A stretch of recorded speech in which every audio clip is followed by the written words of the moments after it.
Well, what's up, people? How's everybody out there in the land of Facebook and YouTube?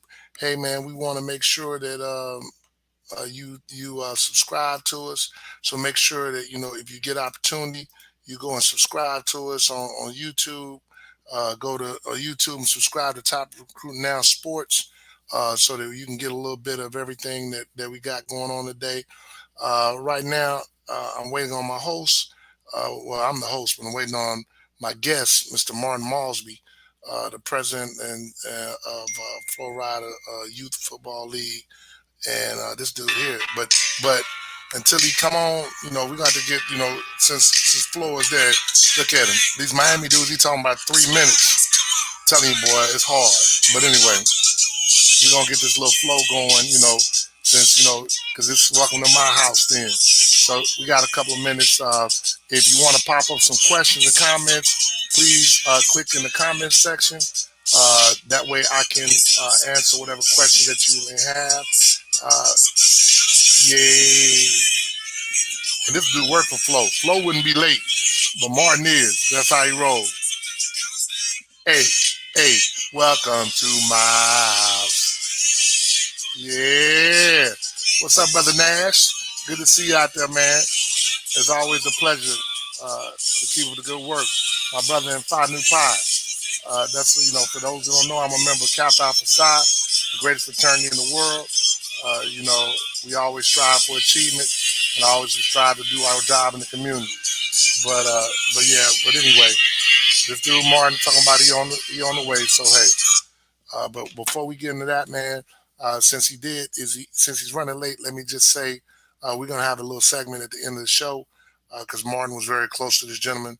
But rest in peace to Coach Aubrey Hill. For those who don't know, I'll give my story about Coach Hill. Coach Hill was played in Florida. Went down to Miami. Was coaching down there. Recently, was most recently coaching wide receivers at FIU. He's really probably one of the best men. You know how people pass away and people say, "Oh, this guy was a good guy," and not they might not necessarily be a good guy, but this brother here is probably one of the best men I've ever known. I really don't know no guy better than him. Seriously, I'm not just saying that. He's the kind of man that you want your son to be like, want your daughter to marry. I know that he's going to heaven, and he is surely going to be missed by not only myself, but everybody down in the South Florida area. The brother's just a good dude, man. He really, really was. So, my condolences to his wife, family, and kids, and to all the people at Carroll City. All the people in Miami, for that matter. But just want to give a few moments of silence for him.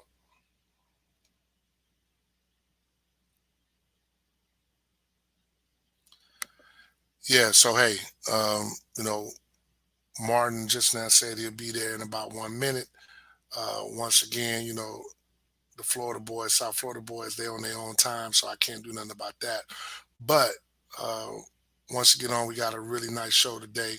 We got quite a few topics that we're going to discuss. I'll kind of go over them real quick for y'all so that y'all have an idea of what we're going to talk to Martin about. First off, I'm going to talk to him a little bit about his role as president of the FYFL League. That's probably one of the stronger leagues down in South Florida. A lot of competition. With that being said, he's over the youth sports. COVID-19, I'm going to throw him a curveball too, because it's something I'd like to see happen. So we're gonna see what happens with that. I'm gonna throw him a curveball. But the youth sports, COVID-19, how that's going to affect those people in Miami. I'll talk a little bit about how it's affecting us up down here. Then we're going to go into the 7-on-7 All Stars. Martin also was over Strong Arm 7-on-7 team, which is a pretty successful team down there in South Florida.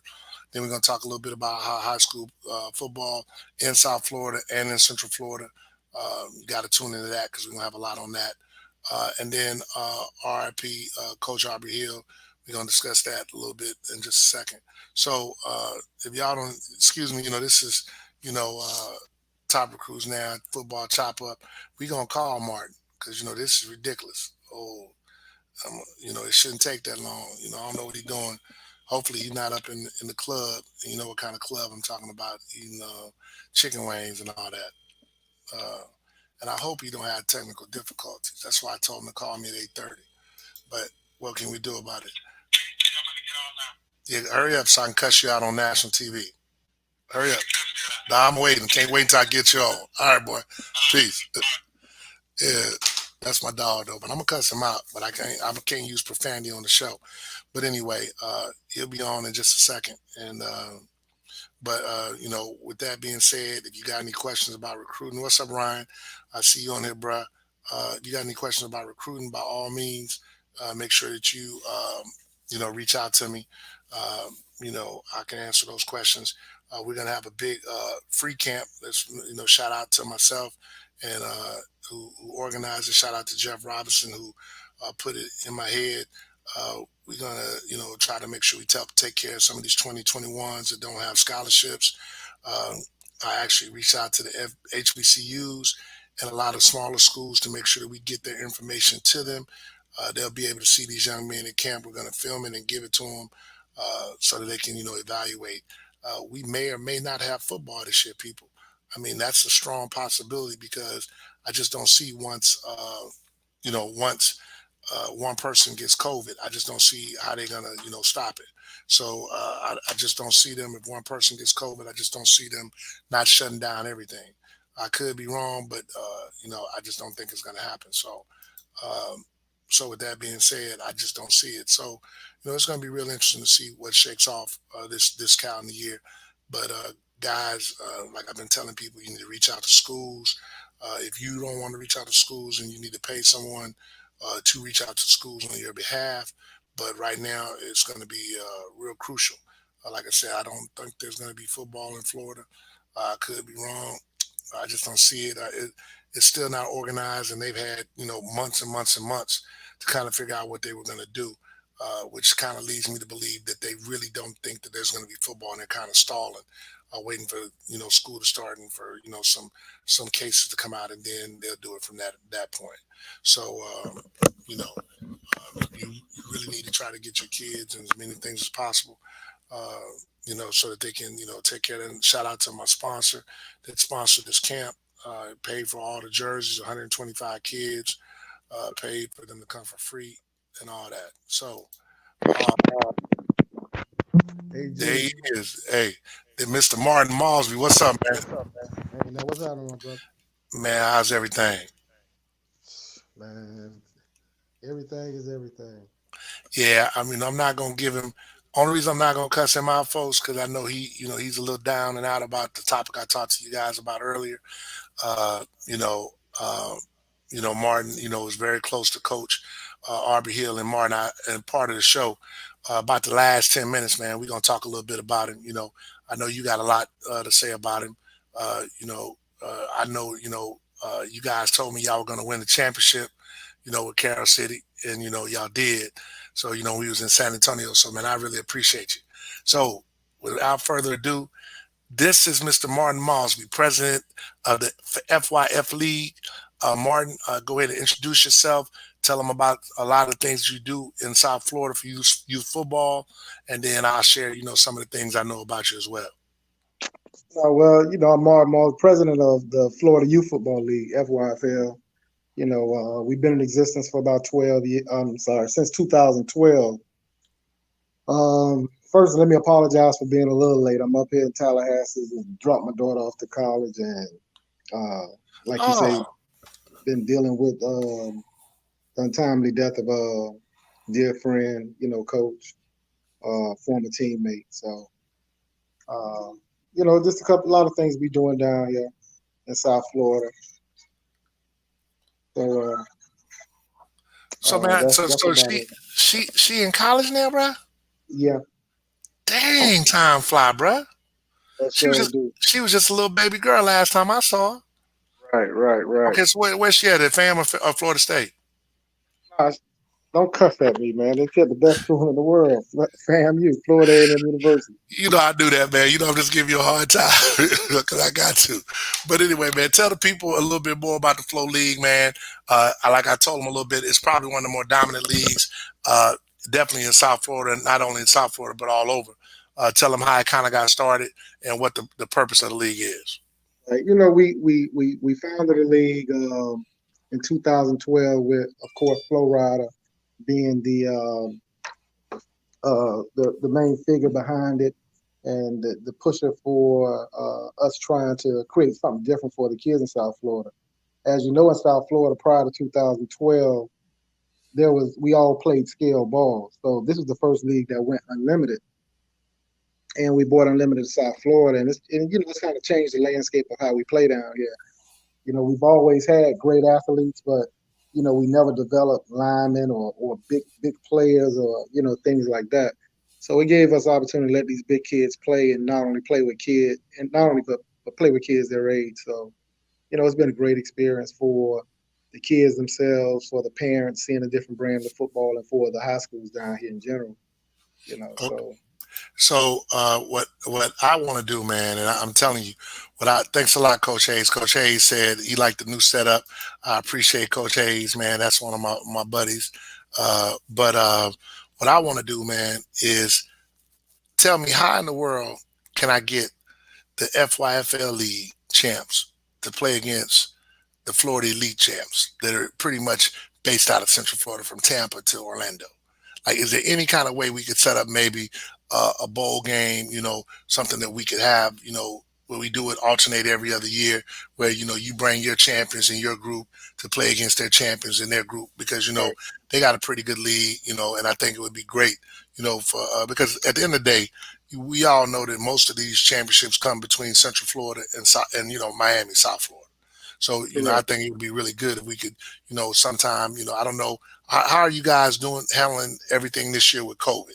I mean, I know, have y'all canceled your league yet? I mean, your season this year? Well, we haven't canceled anything as of yet. We're pretty much playing it by ear. If everything opens up, we're going to go ahead and play football. We're not like we're in Ohio or we're in DC or something like that. The weather is not going to prohibit us from playing. And how I Right. look at it anyway, uh, we are finishing November our regular season playoff Super Bowl, and our teams will still be playing in January, February. So it won't be nothing new. It'll just be a different time frame, and it might end up being a change for something that's for the greater because we won't probably be in the dead of heat practicing and these kids out there running around with them 11 pounds on Yeah. in weather like we're experiencing now. So No, you're if right. we You're get right. started in November, fine. If we get started in December, fine. Of course, we may have to modify the length of the season, but I mean, it is what it is. We're not going to just say, "Hey, we're done." Okay. So right now, y'all don't have any plans to cancel. I know Florida Elite doesn't have any plans to cancel. And if, in an ideal world, maybe if both leagues are done, maybe we could do something every Martin Luther King or something like that, so that, you know, I just think it'd be a good thing because, your league is definitely the premier league down there. Right now, the Florida Elite is kind of taking over down here. Uh, in Central Florida. So it'd be Right. with B Reed and all that. So it'd be real good, to get those two teams up against each other. Speaking of youth sports and COVID, man, um, this pandemic is really took its toll on a lot of people, a lot of organizations, a lot of things were canceled. Like you said, you guys aren't canceling. Uh, uh, you know, what's your take on COVID-19 and youth sports? I mean, what is your I mean, I know you're not speaking you as the league, but what is Martin's personal take? I think like everybody else, we're in uncharted waters. It's something we've never seen before in our lifetime, in most of our lifetime. So, we really don't know how to handle it, and you know, I think it's something serious. A lot of the kids are asymptomatic, and they may go through the process of maybe even having COVID and not having no symptoms from it, and then maybe taking it home and affecting their household if they're living with their grandmothers, which a lot of our families do, Right. or living with their parents who may be suffering from other ailments. It's risk involved in just going out there and playing football. So we really have to take heed to the information that's given to us from the professionals, from the CDC, and from the different scientists that's actually studying this. Be cautious about what it is we're doing and how we're doing things. So even down here in high school football, the FHSA gave them the go, I think, for the 24th, but that isn't the case down in South Florida. They're not going to open shop right now. I think right now we're at 19% in terms of a rate, and in order for just the schools to open up down here in Dade County, they're saying we need to get somewhere in the neighborhood of 5%. Mm. So if you can't even go to school, I can't imagine them saying you're going to be able to play football. So And uh, see, that's what we differ at, man. Because don't worry about that, man. That's what we differ at, man. Is that go ahead, man. You can handle that if you need to handle that for a second. But that's what we differ. You know, is that if that's the baby, man? If it's the baby, go ahead and handle that. nah, You don't have to roll. he have to wait. He trying to get on Fortnite. All right, nah, he had to wait there. But Yeah, he gotta wait. nah, man. But that's what we differ at, man. Because I feel like I during Thanksgiving, everybody's out of school and they let the kids play. To me, Right, I personally think that what they should be doing, because they could almost have their own bubble where it's just the football guys, let those guys get tested. Once they get tested, if nobody's at school, then the only person they can catch it from is their teammates. But if they've gotten tested beforehand, to go ahead and let them get tested. You know, because I just man, I don't buy that you have to go to school in order to play football, because I've had where I couldn't take my son home. Well, like my oldest boy played a pop because they always was playing in the playoffs, and every Thanksgiving I could never go home for 4 years because they was always playing. So I had to always stay here for Thanksgiving because I couldn't go nowhere else because they had practice on Thanksgiving Day and then the game on Friday. You know what I'm saying? right, So it could be done. I mean, I think that's one of the mistakes that's going on right now because uh, those kids should be almost like in their own little bubble. Personally, I'd rather all the kids be on until they come up with a cure. Everything should be online for our school. right, I mean, because that's going to be that's what worries me more is a kid walking to and from class, and if you got them around, at least if they're around their coach could cuss them out and tell them, hey, cut all that playing, stop. But when they walking through the class and they slapping each other, high five and talking crazy, that's just a lot. Just like that school in Georgia when the little young girl took the picture, and that hallway was ridiculous. And right, there's no way you could social distance, like right, because to me it's almost like the setup because once you go into the school, man, there's no way they're gonna social distance, no way. right. So Yeah, it's impossible. You see yeah. what No, happened in I North agree Carolina, with you with that. It's just an awkward time and awkward position that everybody's in, and really we just don't know how to handle it. Don't have all the answers, things like that. So, I'd be remiss to even speak from a standpoint of creating a solution to something where I really don't know what the overall effect besides death is. You understand? One death is one too many. right? I can't imagine, having to tell a parent they died because they have to bury their kid because of their kid played football, or something like that. So, But see, this we is just have my to issue. we have to work through it and figure out what works and what is going to work. Hopefully they find a cure where we're thinking for nothing, and things like that. So, But then now you're but getting even but deeper you on that. right, Like who's going to be the guinea pig for the cure? right. Who's going to let them shoot them with COVID and make sure that the antibiotics and all that work? Right. Those answers I don't have. They're gonna come up with something where they're gonna make somebody the guinea pig, whether Oh, we want it or not. now you know And who's we going to be the know guinea we pig, done seen that story right? before. You know what Right. I'm saying? You know If who's you going to ain't be the seen guinea it, pig, it's on Netflix, so right? you You could know go watch that. you know who's going But to be the guinea pig. you mentioned something about how can Central Florida and FYFL play. Um, Actually, we're in the process of putting together BBN, which is called the Big Boy Nationals, uh, where we're trying to get all of those uh, mythical national championship type programs and the top teams around the state that come and play in a in a in a in a in a national championship format where they actually and we actually trying to develop a program that allows us to be able to help these programs with travel, assist these programs with different things instead of just taking, and then you going home with this old plastic trophy and you beating on your chest like you the champ or something like that. We really want these kids to leave with experiences, and that's what our league is really about. Our league is about creating experiences for these kids that grow that goes beyond the gridiron. You understand, creating opportunities to, one thing that football does is that it creates bonds that last forever. You understand, me and you, our relationship is based on football first. We Oof, met oof, oof. football. You understand? So and here it is. I think we like maybe 7, 8, 9 years in, and we have a common denominator, and that's football. So a lot of these kids end up playing college football together and Right.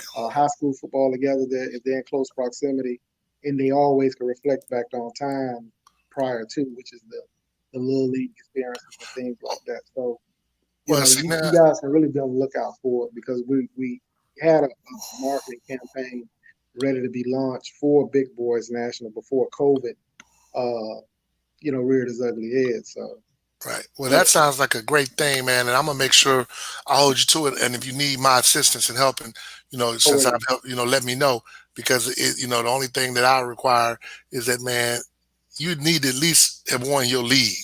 Because I see dudes talking about they go in the nationals and they was like fifth place in their league. And I'm sitting there like, man, all that pay to play, man. I ain't even, you can't pay for a national championship. You got to that win it. part, You know what I'm saying? So, that part. uh, and you're right. You at least got to win your league. You can't talk about you're a national champion, but you ain't got a Super Bowl trophy in your own league. Right, I ain't that's the all I'm SEC saying. champion, but I'm the national champion. Man, get the hell out of here. Yeah, which So has, but by the way, that has happened before.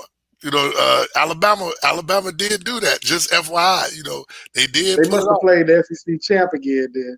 Nah, yeah, yep, Alabama did do that. They lost in the championship. They came back and won it all. So so hey, that does happen. But let me That's politics. since you told the world, man, we met 7 on 7 years ago. And it's been a lot of trash talking. It's been some trash talking beyond trash talking. But like you said, through that, I've come. We became good friends. I've spent the night at your house. We've hung out. You know, uh, my family. I know your family. You're gonna give me a hard time with my knucklehead son. You give him a hard time every chance you get. But Man, you got to get I sure can't say nothing to the baby girl because I'm a spoiler to death. You know that. But man, tell the people a little bit because I had Drayton on last week. And one of the things, man, that I'm getting frustrated with is the 7 on 7 All Star is not like how it used to be. I mean, uh, we got teams, popping up, and everybody's not an All Star, and it's watering down. And it's to the point, man, where you know it's sad because we don't get to play like we used to. right. You know, No, well, I mean, you're right. It's to the point where when we started our 7-on-7 team, which is Strong Arm, we started it out of necessity. It was only two teams at the time in South Florida, and with us knowing how big South Florida is, one more team oh yeah, wouldn't have hurt. Uh, but we go in now from, let's say, three teams, 5 years ago or 6 years ago, to maybe like 30 teams in the area, and you got eighth graders playing travel right, football, and eighth graders playing against 12th graders or rising 12th graders and things like that. And you playing games where it's 30-0 every week. And, you got guys out here running these old Ponzi schemes, creating these teams and creating right, these fugazi tournaments and things like that, and playing on field with no lines on them and stuff like that. We pretty much just backed out of it, and say we're gonna let you guys have it, and that's what we did at Strong Arm. So because we fulfilled our obligation to our community. Our obligation was to create an outlet for these kids who couldn't, as opposed to creating something that just didn't need to be created. You understand? So, but it's not nearly as competitive as it was before. You got more. It become more about the adults than about the kids. That's why we have all these little different instances flaring up every tournament you go to. Um, oh yeah. Because nowadays, this is what dudes will do. If and this the difference between like when we was like y'all don't have strong arm no more. But we had talked about this a long time ago. If you was going to a tournament with elite dogs, you know that you could have called me and say, "Hey man, I need your son," right, and he'd have been playing. And what's happening now, man? Dudes will have one kid that they know that he's elite, but then they got him on a team with 22 other kids that's not elite. And Yeah, they cool with, him not going to tournaments, him not going to nationals at Adidas, him not going to big tournaments, just so they can say that he played on their team. Now, right, mind you, they getting monkey stopped. They losing games, all that, but they don't care. You know, which just drives me crazy because it's supposed to be about the kids. When we went to Adidas had a tournament in Las Vegas, and this one dude, I won't say his name, but he had a team and he had maybe two good kids, like two like Power Five kids on his team, and uh, the dude was trying to tell the kid not to come to Las Vegas. The kid had never even been on a plane before. The right, kid had never even, I finally was like, man, why would you even care? The kid ain't been on a plane. It's a free trip. He don't have to pay nothing. You know, this should be about the kids because 7 on 7, like you said, is definitely not about the kids. It's become to the point where, like you said, it's a Ponzi scheme, this money grab, fugazi. Dudes out there having tournaments with no sports writers at the tournament. There's not an XOS, there's not a Rivals, there's not a 247, right, and there's not even guys who have recruiting services. And people are paying to go and say they won a championship. And matter of fact, a lot of these tournaments, the elite kids ain't even playing because most of the elite kids they already know they're not playing in nothing like that because they don't have right, nothing to gain. right. This was a 7-on-7 when I was introduced to it. And when I did learn the actual game, I found out that it was just another outlet to create exposure for these kids who might be flying up under the radar. But it was creating exposure for kids who flying up under the radar, but then has put in their time, so they wasn't No, they were making waste. dogs. They were Yeah, dogs. they were up and Yeah, coming, rising right. dogs, and they're playing against other ones, Yeah. and they're actually earning extra eye time, you can say. So, Man, I'll you tell the know, people here, it's going to kill me, but I'll tell the story. So, the very first, and you can attest to this, the very first tournament that Adidas gave out cleats at was my tournament. right, I invited the top teams in the state, which y'all were one of them, 16 teams. They outfitted all 16 teams with all Adidas gear. Nobody had just, which was really good of them. We appreciated it. You won the tournament. Your team won the tournament. And we had the three Miami teams, South Florida Express, Florida Fire, and you. And that might have been the last tournament that everybody played in, to be honest. Like it might have been the last one that all the elite teams, down here played against each other. And we had a good time. I hate that you won. I think you ended up putting us out, as a matter of fact. And that's when you had the little what was that kid's name? A quarterback. What Stone was Labanowitz. Yeah, yeah, yeah. He tore us up, but it was always good competition, good fun.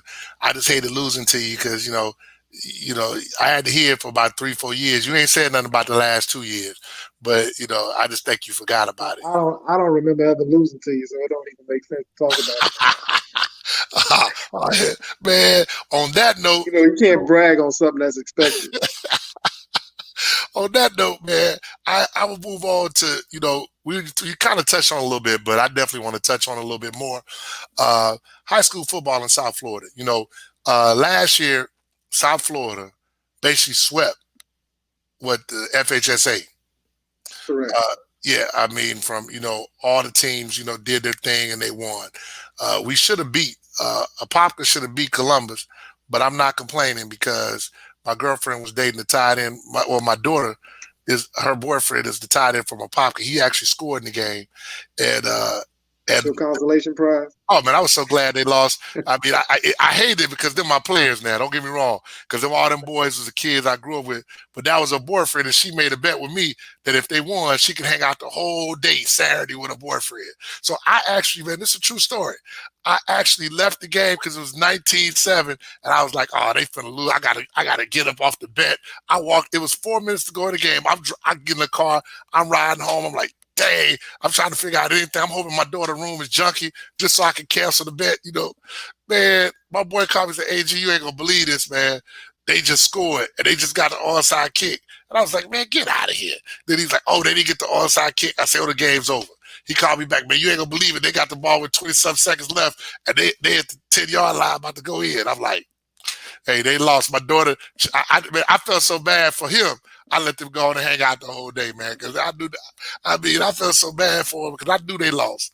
But you know, but y'all, you had Northwestern that beat Jones, and Jones, it was tied at halftime.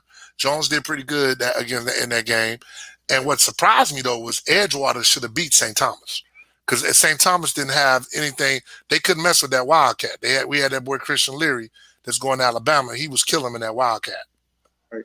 But You but know, this year South Florida had the privy to win every classification that they played in. mhm, From 2A to 8A, and we don't have a 1A in South Florida, so we didn't participate in that right, one.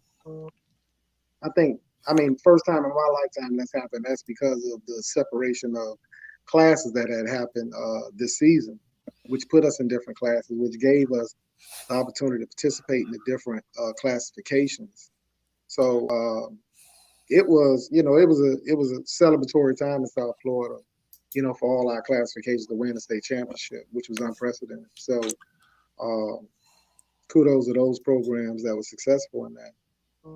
FHSA has, you know, other conversations going on now where there may be a push for these teams down south to do something different and maybe get out of FHSA and create something new for the different teams in South Florida and maybe teams that are interested in leaving it.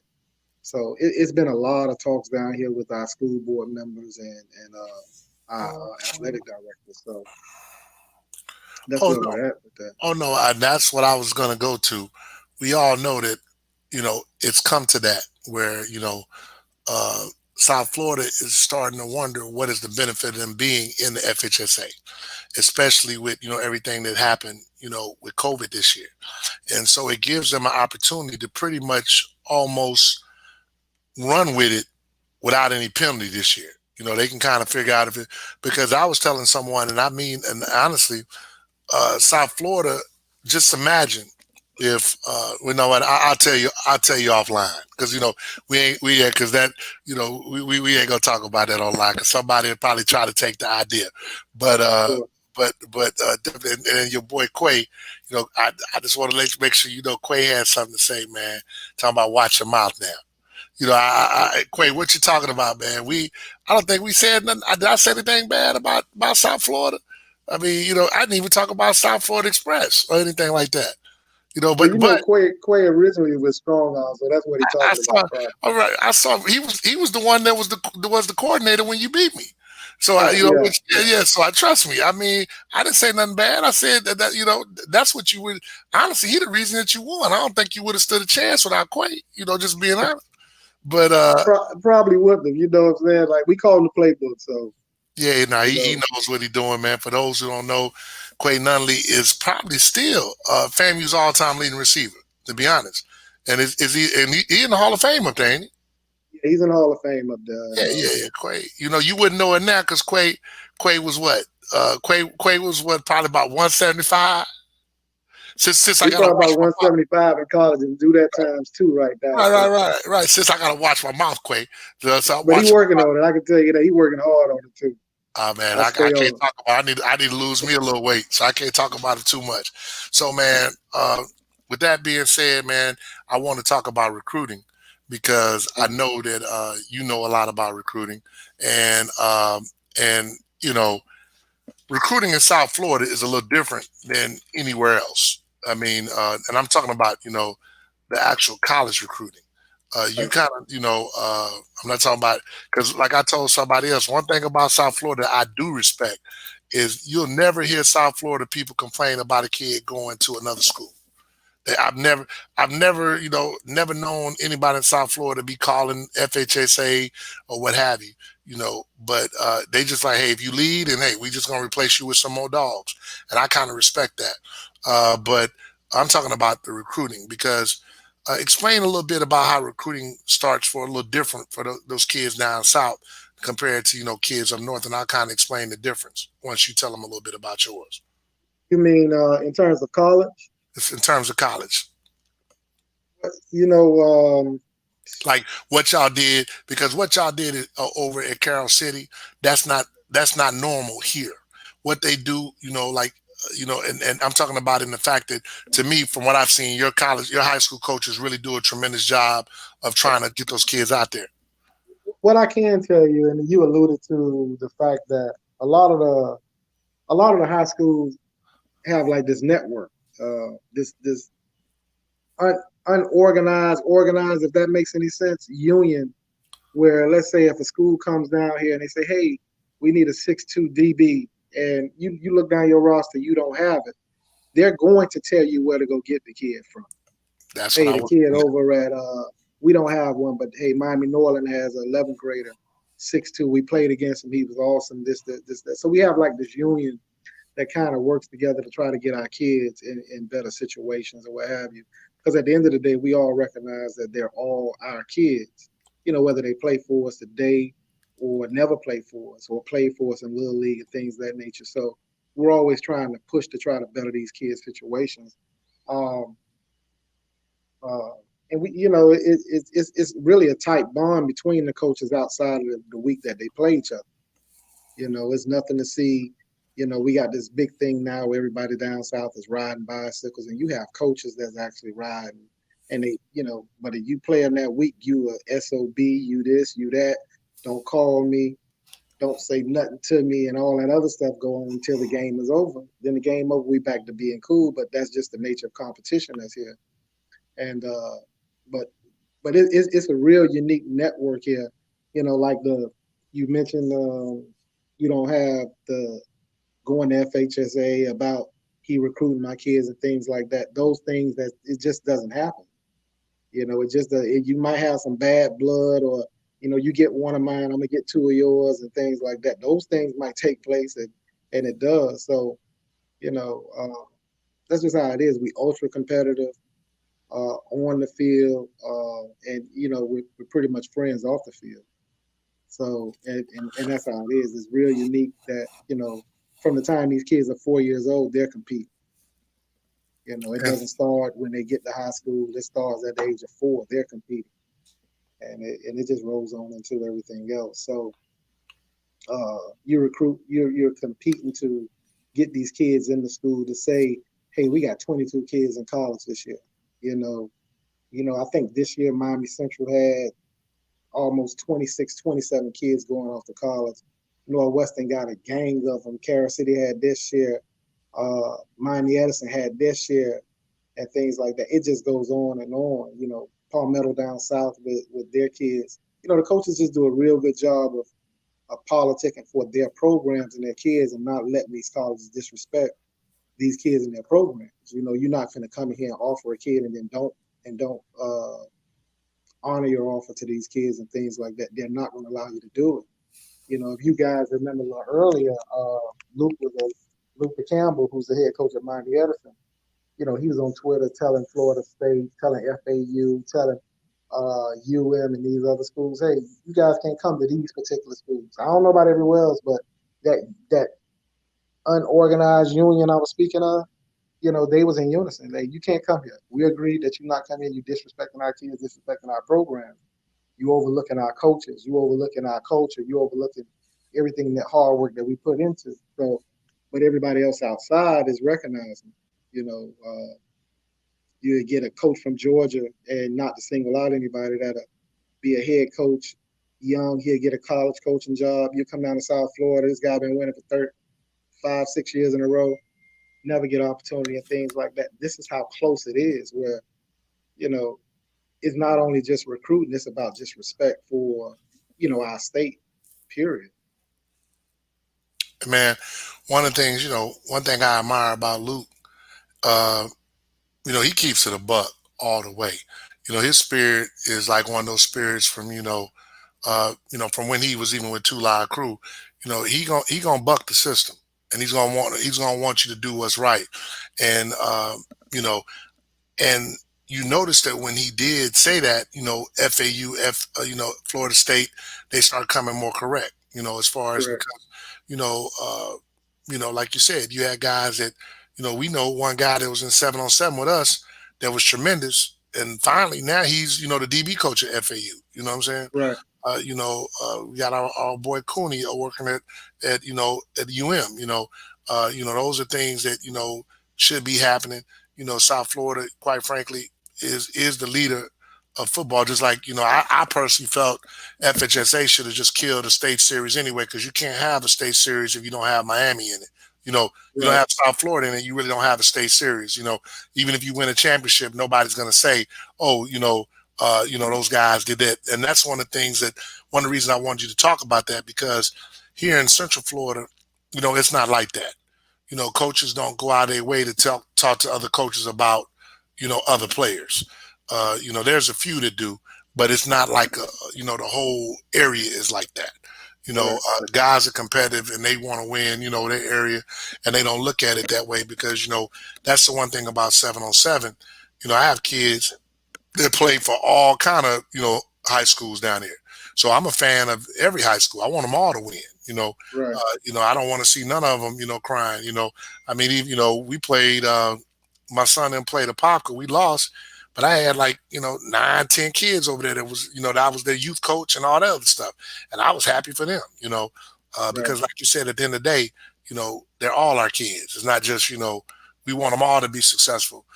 We want them all to, get an opportunity to go to college, to better their situation, better their family. So, I admire that about you guys down there. Now, this is the hard part of the show that, I got to go to, man. Uh, but, I'd be remiss to have you on the line and us not talk about it, man. RIP to Coach Aubrey Hill. You know, for those who don't know, I told people when the show first started, he's truly, one of the better men that I've ever known. Uh, you yeah, know, most definitely, no doubt. I could share the story of when me and you were talking, and I said, I say, man, he's really good people. I say, people say that. I say, nobody would ever say that shit about me and you, but he really is one of the best people I've ever known in my life. And I think that like I told I feel sorry for his family. I feel sorry for Carroll City, because I know. Think about it, man. Them boys, they 3 years removed from a state championship. So they hurting. All them Right, boys hurting. And so I want to give you some time, man, to kind of share the kind of man Aubrey is. Share, right, how he came back to Carroll City, and all the conversations I had about him, winning for your alma mater. right. Well, my history at Aubrey goes back to high school. We played at Miami Carol City together. When Aubrey had the opportunity to come back and coach at Miami Carol City, you know, I was like, personally, I was like, well, Aubrey, this is not college now. There's no there's no walk in the park here. It's not a big budget. It's none of those things. You coming from, University of Florida, University of Pittsburgh, Duke, and all those things. But he grabbed it by the horns and he just ran with it. Him and his wife and his whole family really dove, you know, head head first into rebuilding Miami Carroll City, into rebuilding the pride that we know is always there in our community. But they took it to another level. You know, they created programs for these kids. His knowledge and his relationships with different schools, brought more colleges, just to put an eye on our kids, to create opportunities for them to get a look at in terms of getting a college scholarship. He worked his butt off. And in terms of the person, you know, Aubrey is a year younger than me, but he just, the path that God had took him on before he came to Carol City gave him knowledge beyond his years, and he just spread that throughout his whole coaching staff, throughout the whole school, and throughout the whole community. His ability to communicate was impeccable. No matter what the situation was, whether I had to deliver good news, bad news, or great news, he had the uncanny way of doing it. And at the end of the day, you respected how you received it, and you respected what you received. You know, he was an effective communicator. Uh, he was honest. Um, didn't sugarcoat what it was. It is what it is. You had one of our kids. I'll never forget Trayon Gray. They had a love hate relationship.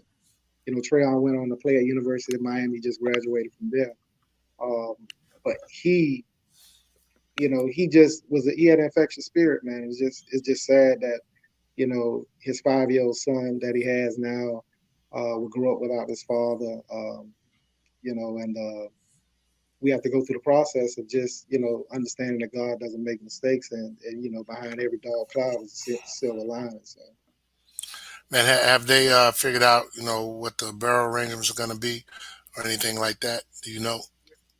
um, I probably find out a little later. I've been on the road all day and everything else, so I get more details on that a little later in Make terms of sure you get with me, man. I'm gonna try to see if I can make it down there. If they, but with COVID now, that thing is just, these funerals are they're not letting everybody, not attend and flow. stuff like that. So, definitely, man, offer his family the condolences on my part. Um, I just like to share, man. He was definitely a man that, like I told the people before, he's the kind of guy you want to marry your daughter. He's the kind of guy you want your son to be like. He's the kind of man that you want to be that kind of man. I can't say that about all my good friends, but I could definitely say that about him. Uh, you No know, doubt, I mean, no so, doubt. and like you said, man, he just, his presence was a little different than, than most, his presence was definitely, when you met him, you knew you were talking to somebody who was intelligent. He was the kind of coach, like I tell people all the time, and this is something else that we'll touch on in just a second. Um, he was the kind of coach that you want to send your kid to for 4 years. You know, like we talk about recruiting. My son's going to be a sophomore, so we got a little time to go. But you can best believe whatever school he goes to, whoever, if they wide receiver coach ain't the kind of man that's like Aubrey Hill, he won't be going. It's just that simple because that man is going to be responsible for my son for the next 4 years. And honestly, those are more the developmental years than he's here with me. You know, and Aubrey was that kind of guy that you knew you could drop your son off, and the only way your son would would have issues if he just had issues. Aubrey was going to do his part. You know, Yeah. so man, It, that's it, I mean, you hit the nail on the head in terms of uh, if I did have a son and he was in a position to go to college and play for a particular coach, Aubrey Hill would be the coach you would want your kid to go to. You as a parent would be reassured that your child would be led in the correct fashion and would have values that's either equivalent to what you instilled when you turned them over to Aubrey, or they'll be greater when he comes back. Um, to find a coach like that is unique, but if you are able to find one like that, your kid is going to definitely benefit from it. Um, I can tell you, uh, and being an effective communicator, being someone who being uh, able to communicate with the parents in terms of what's going on with their child, and like I say, whether it's good or bad, it's something that you would relish, something that you would respect, and something that you would appreciate much later, as opposed to only hearing bad news. It was times I would pick up the phone and say, "Hey, man, your kid doing a great job. I just wanted to let you know. A lot of times you only get calls when things are going wrong. There's nothing wrong. I just wanted, and I felt it, the need to just let you know, man, you guys are doing a great job with your kid, and I have no problems out of it." It's something simple as that goes a long way in terms of saying I did my job as a parent thus far. So uh, he's someone I'm gonna miss. Our community is gonna miss. FIU family, where he was coaching at, is going to miss him. Those kids are going to miss him. Um, and his family is going to miss him tremendously. His son is going to miss out being reared by a great man, but he's going to always hear those stories about how great of a man his father was. well, no doubt, no doubt. And like I said, the one good thing about it is, people are really telling the truth. Because like I say, some dudes, when they pass away, it's not necessarily the truth. People really gonna be telling the truth. So, Yeah, man, hey, once again, RIP to our boy Aubrey Hill, man. I know he's down. Like I said, I know he in heaven. So I'm not even, I'm not even stressing that. So I know that he's down there looking on us, man, probably laughing at both of us right now. But anyway, man, uh, last and final, man, the last segment that we got in here, man. This is what I always try to ask people. I threw that last one in there for you. Hey, man, first of all, who gonna be the NBA champs this year, man? And by the way, you got Florida State in the background. Hold on, in your back, it's talking about Florida State, but you mad at me talking about which school she at. But I'm not gonna say nothing about that. But Man, anyway, I'm in an Airbnb. I ain't got no control of what these people put up around here. yeah, whoever Yeah, they watch, whoever they watch, like your boy like your boy Ebo. Ebo. But But man, they got Florida State, Buffalo Bills. yeah, You name it, they got them. Everything they but like the money.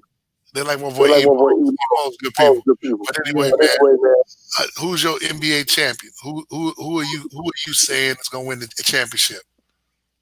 who the best player in the world? LBJ. All right, well LeBron James, the Lakers. they come on tonight. So I just want I always ask my guests, man. We at that time of year because I don't want you changing up. Once the time grows off. So your NBA champion is and you know what? You know what we gonna do, man? I'm gonna pick Portland to beat the Lakers.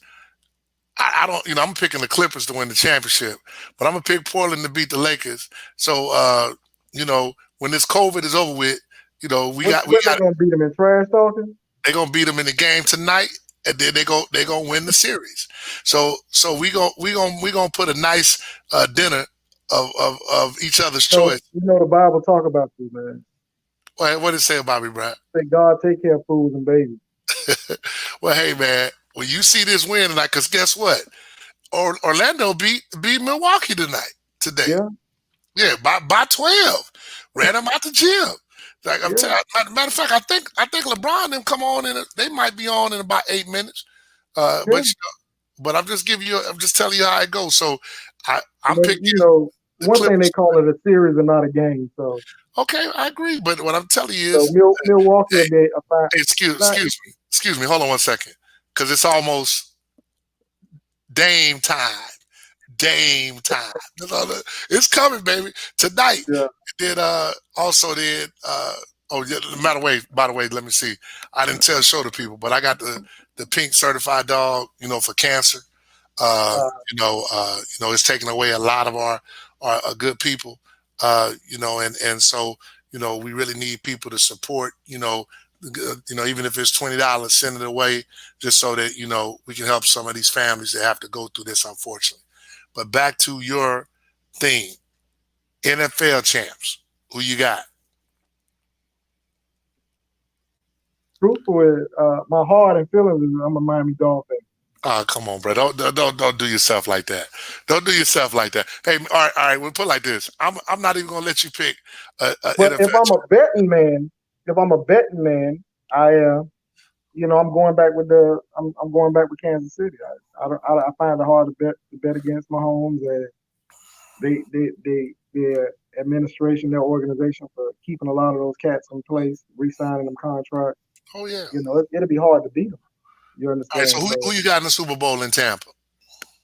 So Pat Mahomes in the AFC and in the NFC, you can look at San Francisco again. I think we might have a repeat of it. All right. I don't know Minnesota's situation. I liked them last year, but if Cook hold out, because they got pieces as well. But All that's right. Hey, that's where I'm at. tell me, like, I get you because I got my favorite team, so I got to. So what do you think your team will be? What's your record, Miami? We 10-6, 11-5. We should be somewhere around there. Yeah.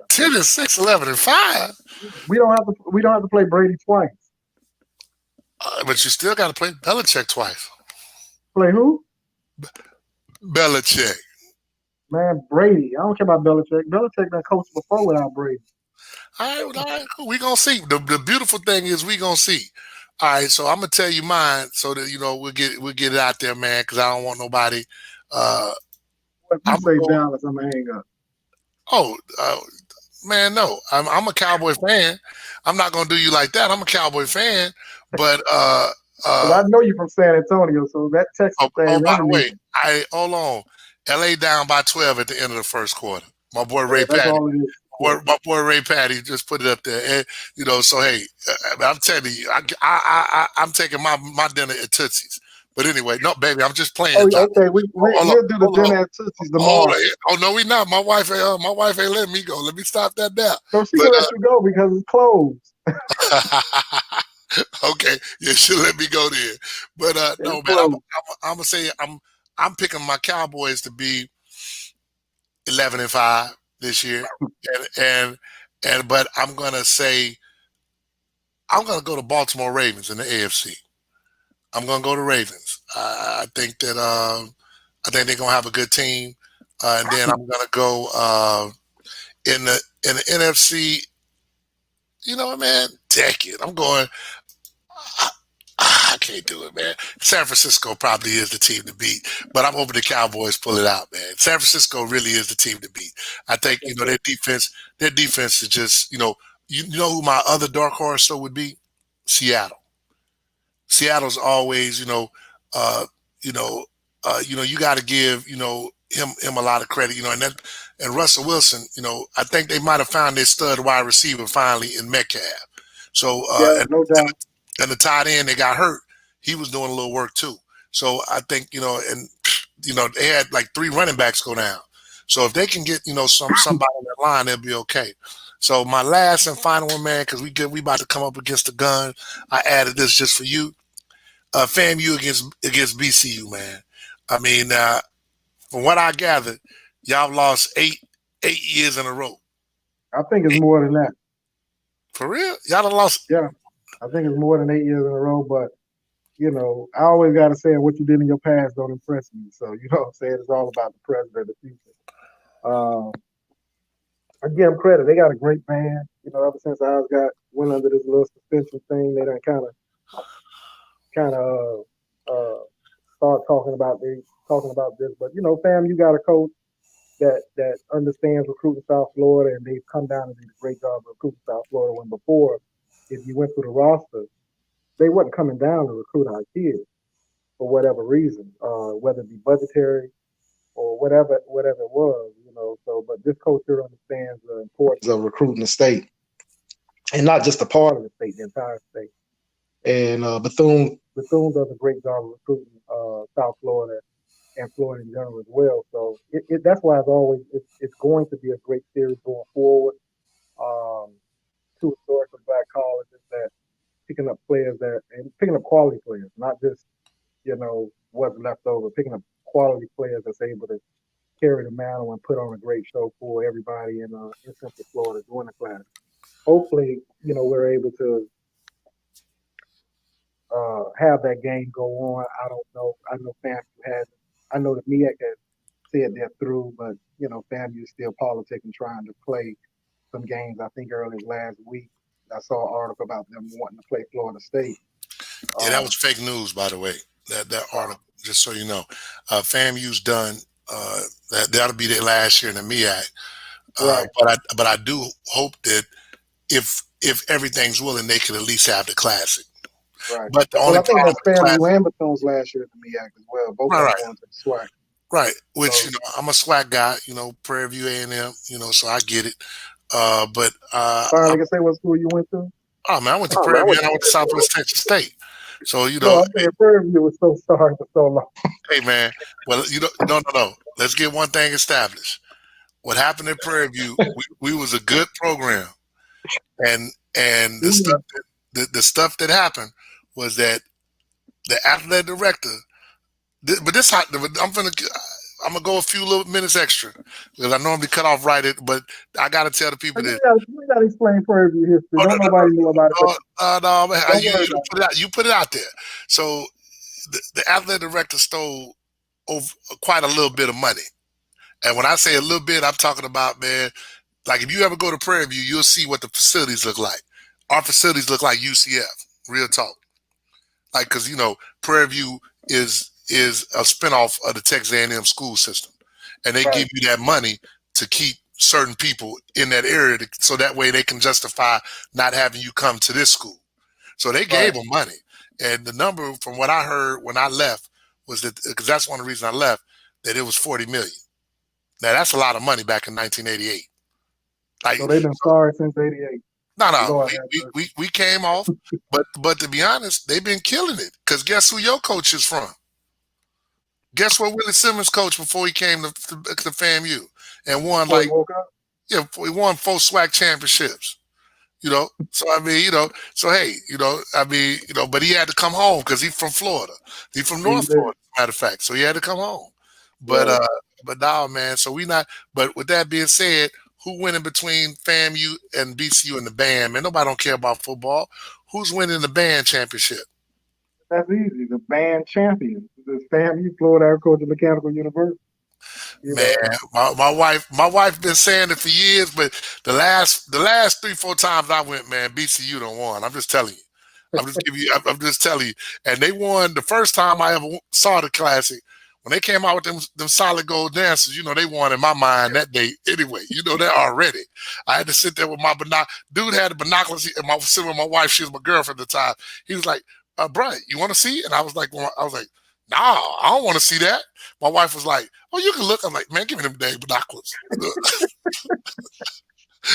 But hey, man, it's a pleasure talking to you, man. Take care, baby yeah, girl, man. Hey, man, anything you want to say to the people out here, man? I'll let you have the last shot. I appreciate you coming on the show, man. You gave a lot of knowledge.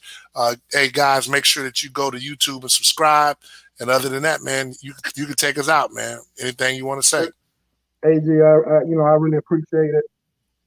Giving us this platform to discuss the things that we did discuss. Hopefully, we're able to play football in the event we are Florida Youth Football League, which is, by the way, the number one youth football league in America. We look forward to playing any and everybody, no matter when, where, what time, or what have you. Our kids relish the opportunity and relish the competition. Um, I hope everybody stays safe during this pandemic that we're experiencing. And my prayers to everybody and their family. My prayers to Aubrey Hill and his family as well. And thank you. Hey, man, thanks a lot. All right, everybody, that's Football Chop Up. Thanks a lot, my man Martin. Hey, man, I love you, brother, because, hey, you never know. Hey, so I definitely want to say that. And, man, hey, man, we'll keep in touch and take care of the baby up there at FAMU University. Amen. All right, Amen. Thank all right, boy. you. Peace. All right.